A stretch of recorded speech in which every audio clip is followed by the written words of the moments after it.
दोस्तों, आपने राजस्थान के कई भूतिया किस्से कहानियाँ तो सुनी होंगी, लेकिन राजस्थान में कई किले, महल आदि बहुत प्रकार की भूतिया जगह आपको देखने सुनने को बड़े आराम से मिल जाएंगी। उन किले महलों जो अब खंडर बन चुके हैं, आज भी अपना दर्द बयान करती हैं। आज भी न जाने कितनी अतृप्त आत्माएं उनमें मुक्ति की चाह या बदला लेने की चाह में आज भी वहाँ भटक रही हैं। हमारी आज की कहानी भी राजस्थान से ही जुड़ी हुई है। आज की कहानी में आप जानेंगे कैसे कुछ दोस्तों की मौज मस्ती के चक्कर में उनने अपनी खुशहाल जिंदगी में एक ऐसी अनजान आफत को न्योता दे दिया जिसकी उन्हें बहुत भारी कीमत चुकानी पड़ी। बिना समय को बर्बाद किए चलिए उस सच्ची भूतिया कहानी को शुरू करते हैं। ये कहानी है कुछ सालों पहले की। 4 दोस्तों का एक ग्रुप था और इन लोगों के नाम थे आकाश, दिया, स्वाति और हरीश, जो वैसे तो मध्य प्रदेश के एक नामी कॉलेज में मिले थे, लेकिन उनकी दोस्ती को देखकर लगता था ना जाने कितने सालों से ये लोग एक दूसरे को जानते हों। ऐसे ही एक बार की बात है, कुछ दिनों में कॉलेज की छुट्टियां शुरू होने वाली थी। इन दोस्तों को घूमने फिरने में बड़ा इंटरेस्ट था। तभी हरीश ने बोला, दोस्तों क्यों ना इस बार आकाश के गांव चला जाए। वैसे भी हम लोग तो शहर के हैं और आकाश का गांव राजस्थान में ही है, और राजस्थान तो बहुत अच्छी घूमने वाली जगह है। आकाश ने भी सोचा, हम दोस्तों का घूमना भी हो जाएगा और मैं इतने समय से अपने माता पिता और बाकी फैमिली मेम्बर से नहीं मिला, उनसे भी मिल लूँगा। फिर सब लोगों को ये प्लान बहुत अच्छा लगा और सब ने अपनी पैकिंग शुरू कर दी। फिर अगले ही दिन सब दोस्त हरीश की कार से आकाश के गांव की तरफ चल पड़े। दोस्तों, हरीश एक बहुत अमीर फैमिली से था और हरीश को उसके पेरेंट्स ने एक कार भी दे रखी थी, लेकिन हरीश के पास ड्राइविंग लाइसेंस भी था। इसलिए सब दोस्त आराम से बैठ गए और हरीश गाड़ी चला रहा था। सब लोग खाने पीने के लिए तरह तरह के जंक फूड्स जैसे चिप्स, कुरकुरे आदि चीज़ें रखे थे। ये लोगों को नशे की आदत नहीं थी, इसलिए इन लोगों ने सिर्फ कोल्ड ड्रिंक्स और थोड़ा घर का बनाया हुआ खाना भी रखे थे। गाड़ी में गाना चला के मस्ती और बातें करते हुए ये लोग सफ़र का मज़ा ले रहे थे। हरीश गूगल मैप के ज़रिए रास्ता देख रहा था। अब रात के करीब 10 बज रहे होंगे। इन लोगों ने सोचा आज रात थोड़ा आराम कर लिया जाए और बस 5-6 घंटे का सफ़र बाकी है जो कि सुबह पूरा कर लेंगे। इसलिए गूगल मैप पर ये लोग आसपास का होटल सर्च करने लगे, लेकिन आसपास वाला पूरा जंगल वाला रोड था और आसपास इंसान तो क्या, कोई जानवर तक दिखाई नहीं दे रहा था। और गूगल मैप में भी कोई आसपास का होटल नहीं दिखाई दे रहा था। ऐसे ही खोजते खाजते ये लोग कुछ दूर आगे बढ़े ही थे कि तभी इन्हें एक होटल दिखाई दिया जो दिखने में किसी राजा महाराजाओं के महल जैसा लग रहा था। जिसने हमें ये एक स्टोरी भेजी है उसने होटल का रियल नाम बताने से मना किया है, जिसकी वजह से हम होटल का असली नाम नहीं बता सकते, लेकिन हम इस होटल का नाम लग्जरी एंड राज होटल रखते हैं। वो लोग होटल के अंदर गए, लेकिन वहाँ पर एक रिसेप्शनिस्ट थी और एक सिर्फ होटल का स्टाफ था। उनके अलावा वहाँ पर कोई भी नहीं दिखाई दे रहा था। उन दोनों के चेहरे पर कोई भी एक्सप्रेशन नहीं दिखाई दे रहा था, ना कोई मुस्कुराहट, ना कोई दुख, बस एक्सप्रेशनलेस थे। लेकिन उन दोस्तों ने इस बात पर ज़्यादा ध्यान नहीं दिया और उन लोगों ने रूम के लिए बात किया।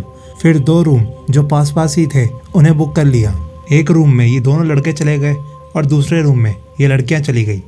आकाश और हरीश अभी सोए नहीं थे। ये लोग आपस में थोड़ी बातें ही कर रहे थे कि तभी उनके गेट पर कोई ज़ोर ज़ोर से नॉक कर रहा था। ये लोग थोड़ा हड़बड़ी में उठे।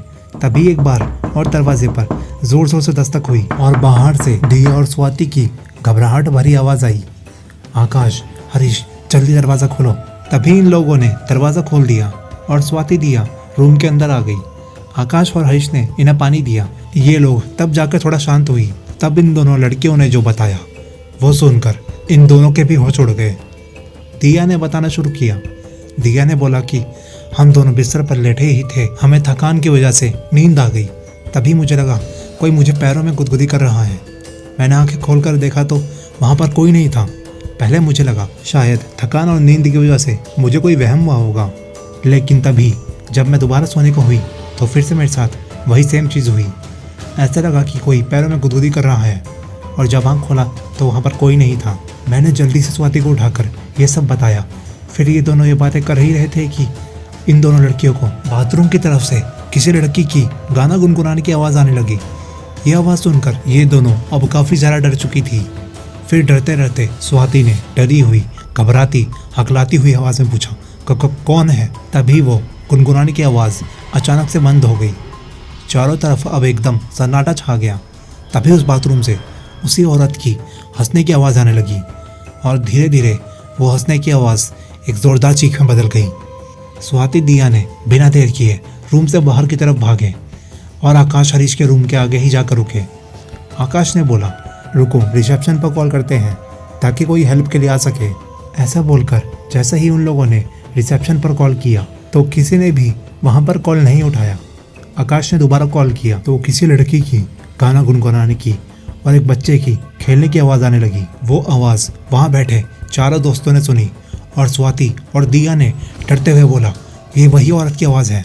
फिर आकाश ने जल्दी से टेलीफोन रख दिया। तभी हरीश बोला, इतनी रात में हम कहीं नहीं जा पाएंगे, इसलिए ये रात हम लोगों को इसी रूम में बितानी होगी और सुबह होते ही हम यहाँ से चले जाएंगे। इतना बोलकर आकाश और हरीश नीचे चद्दर और कुछ तकिए लेकर सो गए और ऊपर बेड पर स्वाति दिया सो गए। तभी उन चारों की नींद एक तेज आवाज़ के साथ खुली। वो आवाज़ उसी रूम की बालकनी से आ रही थी। ऐसा लग रहा था मानो किसी औरत और आदमी की बहस हो रही हो और साथ में वहाँ से किसी बच्चे के रोने की भी आवाज़ आ रही थी।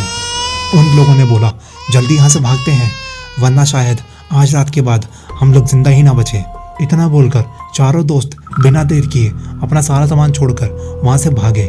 लेकिन हाँ, हरीश ने जल्दी से गाड़ी की चाबी उठा ली। वो फर्स्ट फ्लोर वाले रूम में ही थे, इसलिए वो लोग सीधा सीढ़ियों से नीचे भागे। भागते हुए उन लोगों की एक नज़र रिसेप्शन पर भी पड़ी, जिस पर कोई भी नहीं था, ना वो रिसेप्शनिस्ट और ना वो मेल स्टाफ। वो लोग सीधा होटल के बाहर भागे और गाड़ी स्टार्ट की और जल्दी से उस रास्ते से सीधा निकले। कुछ देर का सफ़र करने के बाद उन्हें एक छोटा ढाबा दिखा जहां वो लोग रुके। वहां पर कुछ ट्रक वाले और कुछ मुसाफिर भी थे। वहां पर उन लोगों की हालत देखकर लोगों ने उन्हें बैठाया, पानी पिलाया और जब वो लोग शांत हुए तो उनसे पूछा कि आखिर उनके साथ ऐसा क्या हुआ है।